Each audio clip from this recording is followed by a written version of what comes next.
یہاں آج بیوروکریٹ کو خطرہ ہے کہ دین نافذ نہ ہو جائے، تاجر کو خطرہ ہے کہ دین نافذ نہ ہو جائے، اتنی دولتوں کا حساب دینا پڑے گا۔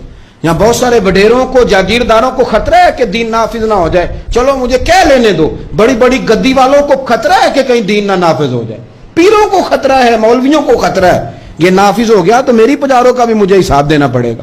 انشراح صدر ہی نہیں، ہم مخلص ہی نہیں اس کاج کے ساتھ۔ میں بڑی کھلے دل کے ساتھ بات کرتا ہوں کہ اگر یہ سارے گدیوں والے بھی جو بہت سارے اسمبلیوں میں بیٹھے ہوتے ہیں اور اپنے اپنے لیڈروں کی تعریفیں کر رہے ہوتے ہیں، تم بزرگوں کی اولاد ہو، تم نے بزرگوں کے نام پر ووٹ لیے، عزتیں پائیں، اور آ کے سیاسی لوگوں کی تعریف کرتے ہو، اس سے آدھی تعریفیں بھی تم مدینے والے رسول کی کرتے تو تمہاری دنیا بھی بن جاتی اور آخرت بھی بن جاتی۔ تم نے پیدائش کہاں کی، کھایا کس کا، اور تم نے نبھایا کس کے ساتھ؟ اس قدر درنگی۔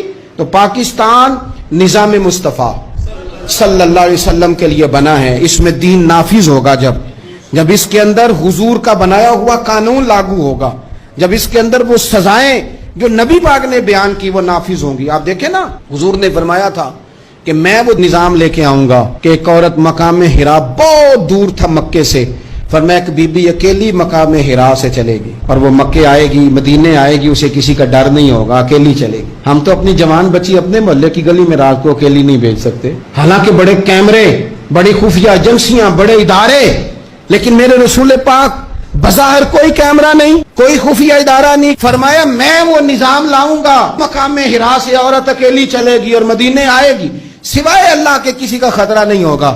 جناب ابو ہریرہ کہتے ہیں میں نے سن لیا تھا، میں منتظر تھا کہ وہ وقت آئے۔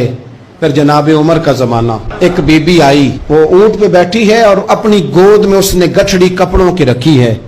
فرماتے ہیں جب مسجد نبی کے باہر اس نے اونٹ بٹھایا، میں نہیں کوئی اور بات کر رہا تھا، پوچھا کہاں سے آئی ہو؟ کہنے لگی مقام حرا سے۔ اکیلی آئی ہو کہ کوئی ساتھ تھا؟ کہنے لگی اکیلی تھی۔ کہ کسی نے کچھ کہا تو نہیں؟ کہنے لگی قربان جاؤں مدینے والے نبی کے نظام پر۔ کسی نے آنکھ اٹھا کے نہیں دیکھا، روٹی تو پوچھتے رہے، پانی تو پوچھتے رہے، سونے کو جگہ تو دیتے رہے، پر سارے میرے عزت کی، ناموس کے محافظ رہے۔ حضرت ابو ہریرہ کہتے ہیں بی بی اس بندے سے باتیں کر رہی تھی، میری آنکھیں چھم چھم آنسو بہا رہی تھیں اور میرے زبان سے بار بار نکل رہا تھا اللہم صلی علی محمد وعلی آل محمد صلی اللہ علیہ۔ اور صاحبو یاد رکھو، ابھی تک برادری کا سسٹم ہے، ابھی تک اونچ نیچ ہے، ابھی تک لوگ کہتے ہیں یہ فلانی برادری تو یہ فلانی برادری۔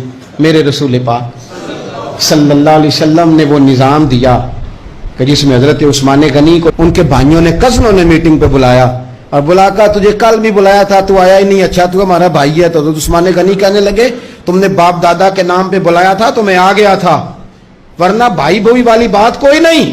کیا مطلب؟ فرمانے لگے تم نہیں میرے بھائی، تم میرے نبی کا کلمہ ہی نہیں پڑھتے۔